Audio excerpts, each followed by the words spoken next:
हाँ जी मेरे प्यारे प्यारे दोस्तों, कैसे हैं आप सब। और उम्मीद करता हूं कि आप लोग बिल्कुल अच्छे होंगे, बिल्कुल बिंदास होंगे, जहां पर भी होंगे आप लोग बिल्कुल स्वस्थ होंगे, मस्त होंगे और समय निकाल करके स्पोर्ट्स टॉक जरूर देख रहे होंगे। भाई लोगों, ईशान किशन को लेकर के एक बड़ी खबर आई। मैंने कहा कि आप तमाम दोस्तों के साथ में शेयर कर दो, क्योंकि समय समय की बात है। एक एक चीज जब आप सुनोगे तो फिर आप कहोगे कि ओ माय गॉड, ये कैसे हो सकता है। आप लोगों को बार बार मैंने बताया था कि ईशान किशन आज विजय हजारे टूर्नामेंट का ट्रॉफी का मैच नहीं खेल रहे थे और यह दूसरा मैच था झारखंड का अगेंस्ट राजस्थान। हालांकि झारखंड की टीम इस मैच में जीत गई, राजस्थान को उन्होंने हरा दिया। पहले मैच में 400 से ज्यादा रन बनाया था जब ईशान किशन कप्तानी कर रहे थे। झारखंड की टीम ने 400 से ज्यादा रन बनाए थे, लेकिन इसके बावजूद झारखंड की टीम को कर्नाटका ने हरा दिया। आज झारखंड की टीम जीत गई, लेकिन ईशान किशन आज मैच नहीं खेल रहे थे। वजह यह कि बीसीसीआई ने कहा कि घर जाओ, घर जाओ, मैच खेलने की जरूरत नहीं है। अब आप सोचो कि 2023 में जब ईशान किशन अचानक ही आप लोगों को पता चला होगा कि यार साउथ अफ्रीका जब भारतीय टीम गई थी, फिर वहां से ईशान किशन को खिलाया नहीं गया था। फिर यह खबर आई कि ईशान किशन डोमेस्टिक मैचेस नहीं खेलते हैं और ईशान को किसी भी हाल में डोमेस्टिक क्रिकेट खेलना होगा, तब जाकर के भारतीय टीम में चयन होगा। आज ईशान किशन को बीसीसीआई की तरफ से कहा गया कि बहुत मैचेस खेल रहे हो, जाओ आराम करो, रेस्ट करो, घर में जाकर के आराम करो। यह बहुत बड़ी खबर है। मैंने कहा कि आप तमाम दोस्तों का रिएक्शन चाहता हूं मैं, इस पर आप लोग रिएक्शन दीजिएगा। 2 साल पहले इसी ईशान किशन की हालत ऐसी थी कि लोगों का कहना था डोमेस्टिक क्रिकेट नहीं खेलते हैं, डिसिप्लिन नहीं है, अनुशासनहीन है। दुनिया भर की खबरें इनके खिलाफ में चली, दुनिया भर की खबरें। ईशान ने एक ही बात कही थी कि भाई मैं मेंटली ठीक नहीं था, थका हुआ था, इसीलिए मैं मैचेस नहीं खेल रहा था। लेकिन आज उसी बीसीसीआई ने ईशान किशन को कहा कि कोई जरूरत नहीं है मैच खेलने की अगेंस्ट राजस्थान। आप जाओ, आप रिलैक्स करो, आप घर पर जाओ, आराम करो। हालांकि आप तमाम दोस्तों को एक बड़ी अपडेट और दे दूं कि ईशान किशन जो हैं वो 2 जनवरी से जो अगले राउंड की शुरुआत होगी। हालांकि 29 को भी मैचेस हैं, लेकिन जो तीसरा और चौथा या पांचवा मैच जो विजय हजारे का होगा झारखंड की टीम का, उसमें खेलते हुए नजर आएंगे।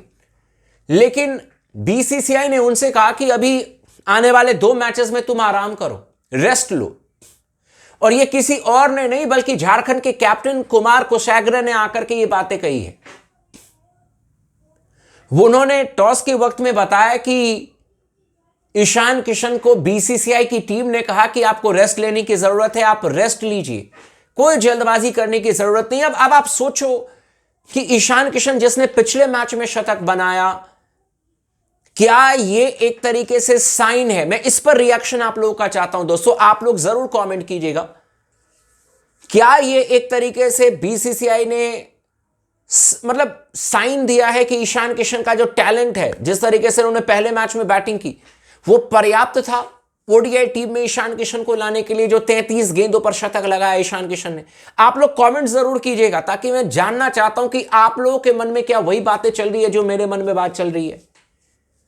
क्या ओडीआई क्रिकेट में भी ईशान किशन की एंट्री हो सकती है?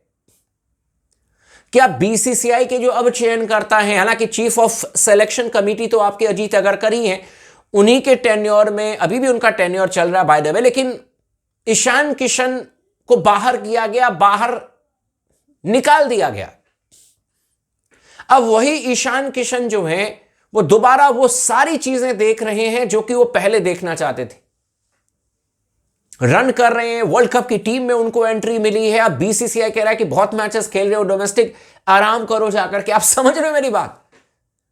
और एक मैच जो उन्होंने विजय हजारे टूर्नामेंट में खेला, उसमें उन्होंने धमाकेदार शतक लगा दिया 33 गेंदों में। अभी भारतीय टीम का ऐलान हुआ नहीं है न्यूजीलैंड के खिलाफ में 3 एक दिवसीय अंतरराष्ट्रीय मैचेस के लिए। आज ऋषभ पंत ने भी, जिनको कि स्मॉल पॉकेट डायनामाइट हम सब कहते हैं, उन्होंने भी अच्छी पारी खेली। ऋषभ के बल्ले से भी मेरे ख्याल से 77 रन निकले हैं, लेकिन उनका स्ट्राइक रेट 88-90 के आसपास का रहा। मैटर मैंने पहले भी कहा कि ऋषभ के स्ट्राइक रेट की बात नहीं है, वो भी 150 के स्ट्राइक रेट से रन बना सकते इजीली।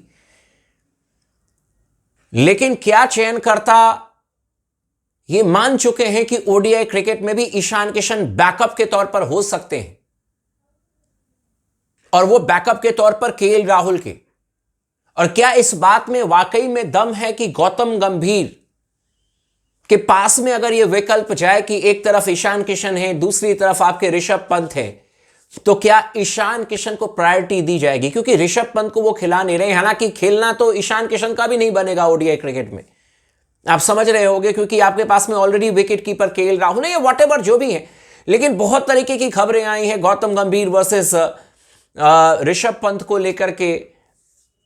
कई बार रणजी ट्रॉफी के मैचेस की भी जिक्र लोग करने लग जाते हैं। मुझे इसके बारे में 1% भी सच्चाई नहीं पता, लेकिन मैं ओवरऑल आपको बता रहा हूं कि क्या यह पॉसिबिलिटी है कि ईशान को ऋषभ से प्रायोरिटी देते हुए ओडीआई टीम में शामिल कर लिया जाएगा। एक मैच शतक 33 गेंदों में कहा गया कि आप रेस्ट कर लीजिए, और इस समय हर मीडिया में बातें चल रही हैं कि हो सकता है कि ईशान किशन आपके ओडीआई टीम में आ जाए। दूसरी तरफ यह भी है कि अभी वर्ल्ड कप आना है, उस पर आराम से चर्चा करेंगे, उस पर स्पेशली एक वीडियो बनाऊंगा मैं कि क्या ईशान किशन वर्सेस संजू सैमसन भी एक तगड़ा कंपटीशन आपको देखने को मिलेगा, उस पर भी चर्चा होगी। लेकिन ये बहुत इंपॉर्टेंट चीज हो जाती है किसी एक प्लेयर के लिए जिसका करियर ऑलमोस्ट फिनिश लग रहा था। I mean, ऐसे लग रहा था कि हम और आप खुद ही हिम्मत हार गए थे, लग रहा था कि पता नहीं वापसी होगी नहीं होगी। फिर उन्होंने लगातार रन बनाए, फिर उन्होंने झारखंड की टीम को चैंपियन बनाया, और ये कोई छोटी मोटी बात नहीं है। तब भी स्पोर्ट्स टॉक ने यह बात कही थी कि एक तो उन्होंने कप्तानी की, दूसरी बात यह कि he was leading from the front. एक डिजायर, एक आंखों में एक चमक नजर आ रही है ईशान के कि भाई कुछ करके दिखाना है, कुछ प्रूफ करना है। क्योंकि उनके अगर आप देखोगे एज ग्रुप के जितने भी प्लेयर थे उसमें कहीं ना कहीं वो पीछे रह गए, जबकि टैलेंट के मामले में कहीं से भी किसी से कम नहीं है। हाल ही में सुरेश रैना का मैं एक इंटरव्यू देख रहा था, उन्होंने यहां तक कहा था कि सबसे अंडररेटेड बैट्समैन है ईशान किशन, सबसे अंडररेटेड बैट्समैन। और अब ऐसा लग रहा है कि भाई उनका दिन जो है वो लौट रहा है। अच्छे दिन आएंगे, तो अच्छे दिन आ चुके हैं मेरे ख्याल से ईशान किशन के। मतलब आप लोग जरूर बताइएगा कि आपके हिसाब से क्या लग रहा है, कि क्या एक तरीके से मान करके चलें कि ओडीआई में ईशान की एंट्री अब लगभग तय है, और ये एक बहुत बड़ा, एक बहुत भयंकर फैसला बीसीसीआई चयन समिति लेगी। और चयन समिति में कुछ ऐसे चयनकर्ता हैं क्या जो कि वाकई में डोमेस्टिक क्रिकेट के प्लेयर्स को पुश कर रहे हैं, जो कि बड़े नाम के पीछे नहीं भाग रहे हैं, जो कि सिर्फ बेहतर काम के पीछे भाग रहे हैं। आपको याद होगा कि फाइनल मैच जो सैयद मुश्ताक अली टूर्नामेंट का था, वहां पर आरपी सिंह भी थे जो कि खुद ही बड़े प्लेयर रह चुके हैं, प्रज्ञान ओझा थे, वो भी बड़े अच्छे प्लेयर रह चुके हैं।